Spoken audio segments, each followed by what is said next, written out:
आज हम लोग डिस्कस करेंगे two mass connected with a string and hanging on a ideal pulley. ठीक है, तो देखिए पहले समझिए कि आइडियल पुली होता क्या है। आइडियल पुली ये होता है कि ये पुली आप लोग देखे होंगे, कभी गए होंगे, कहाँ पे ये दिखता है, जो रोटेट करता है उस पर एक शाफ्ट लगा हुआ होता है। जैसे कहीं चक्की मशीन आप लोग देखे होंगे, आटा पीसने वाला जो मशीन होता है, वहां पे एक पुली लगा होता है और दोनों तरफ से शाफ्ट लगे होते हैं और ये पुली रोटेट करता है। ठीक उसी तरह का पुली है, ये लगा हुआ है और ये थ्रेड से दो मास लटके हुए हैं, एक है M2 एक है M1। और हम ये एज्यूम कर रहे हैं कि M1 क्या है, M2 से बड़ा है, यानी कि M1 का जो मास है M2 से ज्यादा है और ये पुली आइडियल है। आइडियल का मतलब इसके पास ना फ्रिक्शन होगा ना मास होगा, न इसके मास को हम कंसीडर करेंगे न इसके फ्रिक्शन को कंसीडर करेंगे। ठीक है, अब सिचुएशन को एनालाइज करते हैं कि ये पुली है। अब बताइए ये M1 है ये M2 है, M1 ज्यादा है, M1 M2 से ज्यादा है तो क्या होगा, ये मेरा सिस्टम इस तरह से रोटेट करेगा, M2 ऊपर की तरफ जाएगा, M1 नीचे की तरफ जाएगा। तब दोनों जो मास आपको दिख रहा है, दोनों मास का अलग अलग हम लोग फ्री बॉडी डायग्राम ड्रॉ करेंगे और फ्री बॉडी डायग्राम ड्रॉ करके हम इसका इक्वेशन लिखने का कोशिश करेंगे। तो पहले लिखते हैं M1 का फ्री बॉडी डायग्राम। M1 तो M1 का एक्सेलरेशन किधर है, नीचे की तरफ, तो हम ये मानेंगे कि जिधर एक्सेलरेशन है उधर हम क्या लेंगे, पॉजिटिव। तो M1 का एक ग्रेविटेशनल फोर्स लगेगा M1G नीचे की तरफ, और ये स्ट्रिंग की वजह से एक टेंशन लगेगा ऊपर की तरफ। आपको बताएं हमेशा टेंशन जो लगता है स्ट्रिंग में अवे फ्रॉम द बॉडी लगता है, यानी कि T किस तरफ लगेगा, ऊपर की तरफ। और कोई फोर्स यहाँ वर्क कर रहा है और कोई फोर्स वर्क नहीं कर रहा। अब इसका इक्वेशन लिखते हैं। इक्वेशन कैसे लिखेंगे, देखिए इसका जो फोर्स है एलोंग द एक्स एक्सिस कोई फोर्स नहीं है, जो भी फोर्स लग रहा है एलोंग द वाई एक्सिस, और एक्सेलरेशन नीचे की तरफ है तो इधर हम पॉजिटिव लेंगे। तो नीचे की तरफ पॉजिटिव लेंगे तो M1G किस तरफ, पॉजिटिव, और T ऊपर की तरफ तो T क्या हो जाएगा, negative. M1G minus T equal to क्या हो जाएगा, M1A। यही इक्वेशन न्यूटन्स का जो सेकेंड लॉ ऑफ मोशन है यही बताता है कि नेट फोर्स जो वर्क कर रहा है वो इक्वल टू होगा उसके मास इंटू एक्सेलरेशन के। तो ये पहला हमको इक्वेशन मिल गया। ठीक है, अब देखिए अब दूसरा हम लोग M2 के लिए लिखेंगे। M2 का फ्री बॉडी डायग्राम लिखिए। तो M2 का कौन कौन सा फोर्स वर्क कर रहा है, तो M2 में फोर्स वर्क कर रहा है M2G ग्रेविटेशनल फोर्स नीचे की तरफ, और यहाँ टेंशन एक ऊपर की तरफ वर्क कर रहा है। यहाँ भी टेंशन हमेशा क्या होगा, अवे फ्रॉम द बॉडी। तो टेंशन देखिए हम आपको बताए थे कि जब स्ट्रिंग सेम होगा तो टेंशन का मैग्नीट्यूड क्या होगा, सेम होगा। तो टेंशन का मैग्नीट्यूड क्या हो गया, जो टेंशन यहाँ लग रहा है वही टेंशन यहाँ लग रहा है। और देखिए संयोग से ये भी टेंशन ऊपर की तरफ लग रहा है, ये भी टेंशन ऊपर की तरफ लग रहा है, यानी कि दोनों का डायरेक्शन क्या है, सेम है। लेकिन यहाँ एक्सेलरेशन किस तरफ है, ऊपर की तरफ।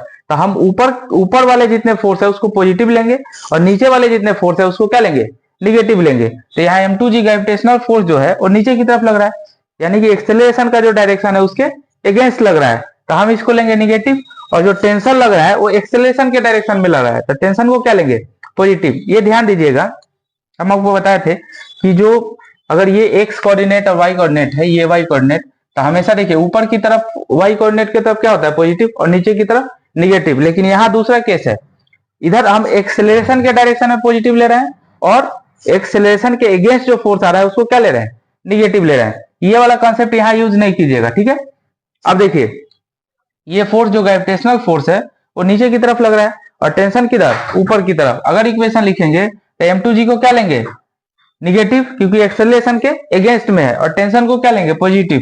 तो T अब माइनस M2G, ये नेट फोर्स हो गया, और ये किसके इक्वल होगा, इसके एक्सेलरेशन, इसके मास इंटू एक्सेलरेशन के।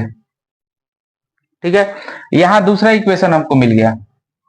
ठीक है, अब देखिए दोनों इक्वेशन को हम लोग सॉल्व करेंगे। यहां देखिए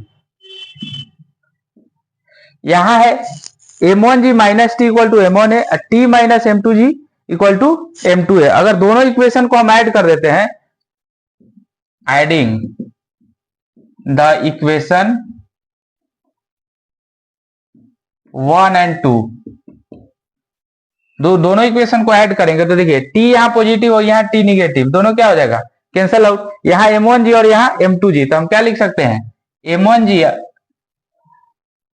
अब माइनस M2G इक्वल टू क्या हो जाएगा, यहाँ M1A और यहाँ M2A, तो लिख सकते हैं m1a प्लस m2a, दोनों इक्वेशन को ऐड कर दिए।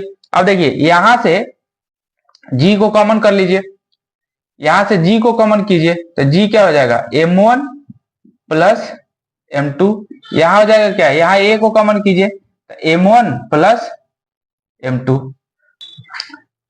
यहां देखिए दोनों इक्वेशन को ऐड किए तो यहाँ टेंशन से टेंशन खत्म हो गया, ये माइनस में प्लस में खत्म हो जाएगा। अब इसको देखिए m1g और माइनस m2g, ठीक है, यहां से g कॉमन लेंगे तो यहाँ प्लस नहीं होगा, यहाँ माइनस होगा, ठीक है। अब हम लोग एक्सेलरेशन को फाइंड आउट करेंगे, तो यहाँ एक्सेलरेशन है, एक्सेलरेशन इक्वल टू क्या हो जाएगा g m1 माइनस m2, और ये m1 प्लस m2 नीचे आ जाएगा तो m1 plus m2 equal to क्या हो जाएगा a।